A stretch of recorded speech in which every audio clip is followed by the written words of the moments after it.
Счетымызда $6,990 бар. В целом счетта қандай ақша бар екендігі маңызды емес. Трейдингті қалай жасайтынымыз маңызды, қалай анализ жасайтынымыз маңызды, және де қандай стратегияны қолданатынымыз маңызды. Осы нәрсені ескеру керек екендігін түсіну керек. Давайте анализ жасайық.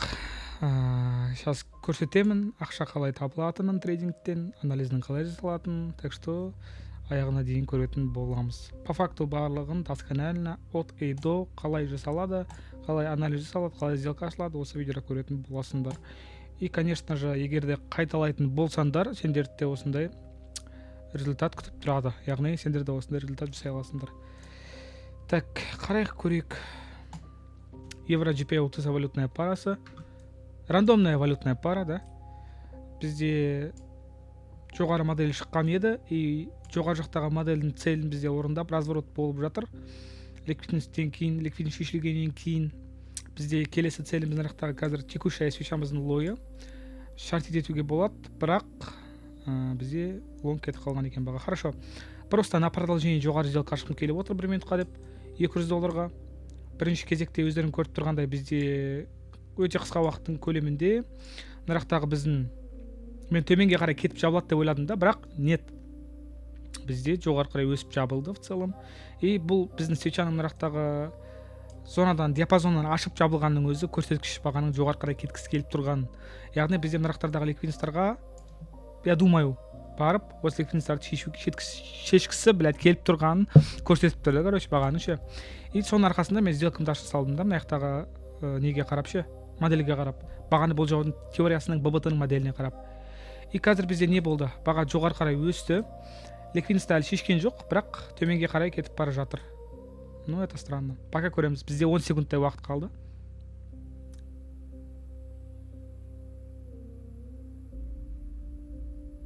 Хорошо, минус болып жабылдық. Бізде кратковременный разворот болу керек. Давайте догон сделка төменде басып жібере салайық. Бізде разворотный модель шықты. Біздің целіміз нарықта бағаның келу керек. Одан бөлек байқасаңдар, бізде астыңғы жақта имбаланс қалып кеткен. Сол имбалансқа қарай біраз уақыт келіп, одан кейін бар басықпай жоғары қарай кетуіміз мүмкін. Но көреміз. 40 секунд қалды. Нарықтағы біздің rejection блоктан баға реакция алып, нарықтағы цельге қарай келді. Енді қазір осы жерден кейін жоғары қарай кетіп қалатын болса, мен ренжімеймін, потому что бізде уже ликвидность шешіліп қойды. Яғни цель орындалды да. И өкпелейтін ешқандай да біздің негізіміз жоқ та, короче, бағаға ше. Но, конечно же, енді бізде плюс болып жабылса, көңіліміз қуанатын еді. Көреміз енді 20 секундтай қалды. По-любому енді жоғары жақтағы біздің блок бағаны төменге қарай жібереді. Отталкивает деген үміттеміз. Сондықтан көреміз.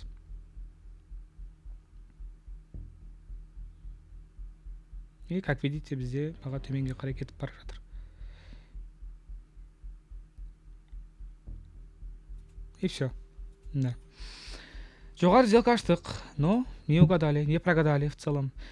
Угадали, вообще сейчас угадать еткен кезде угадать еттік та, просто бұл жерде мәселе бізде жоғары қарай кетіп тұр ғой. Но потом бізде баға, короче, төменге қарай кетіп қалды да. Ол жерде енді біз дұрыс шешім қабылдап, қарама-қарсы бағытқа қарай жұмыс жасағанымыз қайда дұрыс болғанда. Вот. Мен яқтағы ликвидностьке барады деп ойладым да бірден, но такого не было. Қазір просто бізде баға астыңғы жақтағы имбалансқа қарай түсіп кетті. Көрдіңдер ғой? Да, біз қателестік. Но даже если қателессек те көріп тұрғандарындай, яқтағы минус болған $200 қайтарып алдық, оның үстіне тағы да біз табыс таптық. Көріп тұрғандарындай. И бізде қазір $7,158 шотта тұр. Жалғастырсақ болады деп ойлаймыз да. Так, евро USD ортасы. Бізде шартовый модель берген. Шартовый модельдің целін орындаған біз нарықта. Егер тура осы қалпында жабылатын болсақ, и біз қазір осы қалпында жабылдық, сделканы жоғарыға ашуға болады деп енді айтайын деп жатыр едім, уже баға бізде бізсіз кетіп қалды да, короче. Вот аузымыз ашылып, қазір прибыльді упускать етіп алдық та, короче. Әлі де болады, но бірақ енді не хочу открыть уже. Көтім тырыстыра қалды менің алды. Не болды ал? Так, нарықта непонятная ситуация. Просто өткізе салайық бұны. Так, бізде шартовая модель болған. Баға оны орындап жатыр. Если судить, у нас сорлық қызыл цветті құрту керек еді. Бір неге қарай аққа ауыстырып ше. Надоело уже, бля. Қызыл свечамен бірге, короче, сіңісіп кетіп жатыр да. Ол маған ұнамайды. Так, бізде шартовый модель шыққан, баға оны бізде орындап жатыр қазіргі уақытта. Осы жерден ликвидность шешіп жабылатын болсақ, бізде жоғары қарай жұмыс жасап көруге болады. Просто қазір бізге информация керек, жаңа информация. Мына свечамыздың жабылған, таймердің біткені керек, короче, чтобы шешім қабылдап, в общем, қалай свечаның жабылғанына байланысты келесі сделкамызды ашатындай да, короче.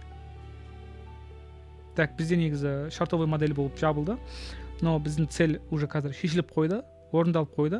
И мына жақтан бізде жоғары сделка ашып көрсек болады. 2 сделка ашсақ, просто кішкене уверенді болып тұрмын. Неге? Потому что бізде мына жақта бычий жасыл имбаланстың бар екенін көріп тұрсыңдар. Осы имбалансқа қарай келген бізде осы имбаланс бізде тест болған.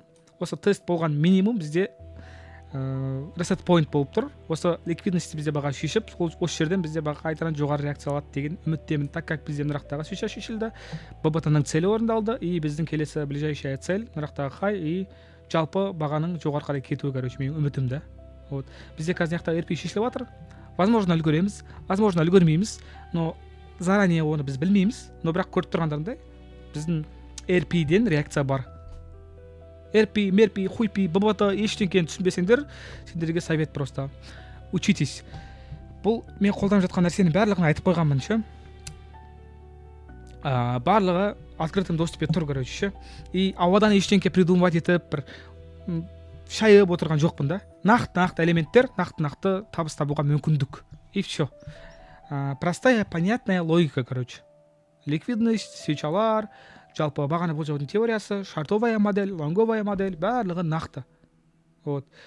Көп адамдар шаятта трейдингке келгенде өздері не істеп жатқанын білмейді. Осы нәрсе сендердің мәселелерің, главный врагтарың. Понимаете, ребят? Сендер не істеп жатқандарын білмейсіңдер, из-за этого сендерде нақты табыс та жоқ, мұрындарыңды қолдарыңа тығып отырасыңдар. Ты должен знать, что ты делаешь, да? Чем ты занимаешься, не істеп жатқаныңды, не үшін ашып жатқаныңды білу керексің да. Сол кезде сенде ясность болады. Ясность болған жерде понимание болады. Понимание болған жерде заработок болады. Понимаешь? Так что үйрену керек. По поводу этих информаций, короче, қазіргі мен қолданып жатқан ББТ, осы жалпы базовый ББТ дегеннің не екендігін, яғни бағаны болжаудың теорияларының не екендігін, свечаларға қарап бағаны қайда кетуін, бағаның қайда кетуін табу үшін сендерге базалық ақпараттың өзі в целом былайынан жетеді да. Ол ақпаратты просто біздің телеграм-каналға кіріп, сол жердегі закрепленное сообщение бассаңдар, плейлист бар. Сол жерден толыққанды танысып қарап шыға аласыңдар. Ол жерде не только ББТ, ликвидность, ордер блок, брейкер блок деген секілді базалық ақпараттар түсіндірілген және де көрсетілген. На здоровье алыңдар да оқыңдар, көріңдер. И все. Так, бізде бүгінгі трейдіміз көріп тұрғандарындай 1, 2, 3, 4, 5 сделка ашылды. 4 плюс, 1 минус. Конечно, басында лоховать етіп минус сап қалдық, но это не означает, что мы не заработаем, да? Мы заработали, да. Дагон сделка аштық и қателік жасадық, көріп тұрғандарындай басындағыдай. То есть мен қателік жасадым, көтіп ашып кетті, я мойындаймын. Енді ол человеческий фактор ғой, бірақ мен өзім қателігімді мойындадым. Жоғарыға сделка ашып жатыр едім EuroGPI-да. И потом уже қателігімді түсіндім да, бағаның ол жаққа бармайтынын ұғып, қарсыласқан жоқпын мен. Ит мінезімді, көт мінезімді көрсеткен жоқпын. Просто хорошо дедім да, қарама қарсы бағытқа дагон сделка төмен, мысалы EuroGPI-дан 2 сделка төмен аштым, короче, көріп тұрғандарындай. И соответственно шықты ол сделкамыз. И потом мен GPI-да 2 сделка просто ашып салдым, и все. Қазір менің шотымда $7526 болды. Біз 6990-мен бастадық, потому что мен алдыңғы видеода қанша тапқанымды прекрасно білем. Ал енді қазір в целом торговый профильге көрсетіп, біздің қанша тапқанымызды көрсететін боламыз. 300 сделка деп тұр бізде, но өздерің білесіңдер, бізде 300 сделка емес, 3-тен көп сделка ашқанбыз.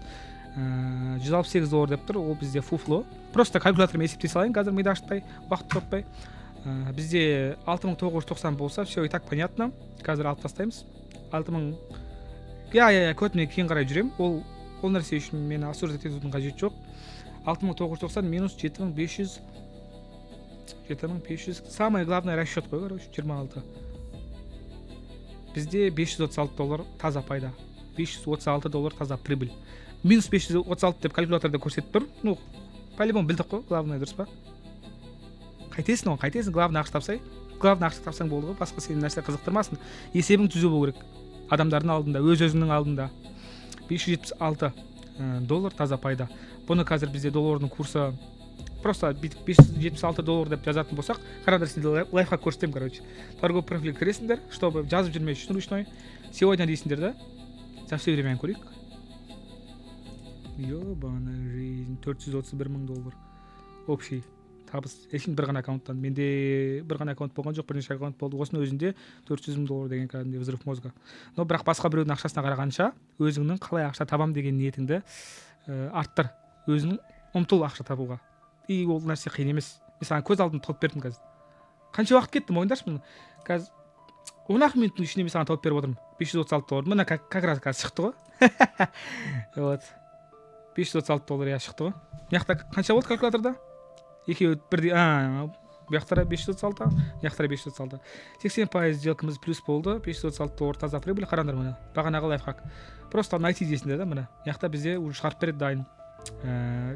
Көрдіңдер ме, доллар қайттан қазір өсіп жатыр екен. Бірақ мына жаққа дейін түскен екен ғой, 405-ке дейін. Вторник, 28 апрель. Қазір қай? Қазір майдың бірі, иә. Әйтеуір бір праздник, қандай праздникке хуй его знает. Так, $248,322 таза пайда. Сонда қазір біз 10 минуттың ішінде таптық таза пайда. И сол арқылы біз $7,526 депозитке жетіп отырмыз да. И бұл әңгіменің барлығы $100 басталған. Яғни $100 депозиттан біз осындай $7,526 істеп отырмыз, короче. Өзіміздің біліміміздің арқасында, және жасап жатқан анализіміздің, стратегияларымыздың арқасында.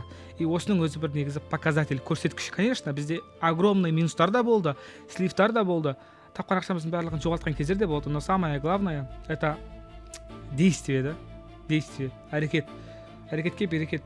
Көріп тұрғандарындай барлығы понятно и просто. Қиын бір аудан шығарылған ештеңе қолданған жоқ. Күнделікті бір қолданып жатқан нәрсеміз. Сол нәрсе арқылы табыс таптық. Аллаға шүкір. Бүгінгі сауда өзінің аяғына жетті.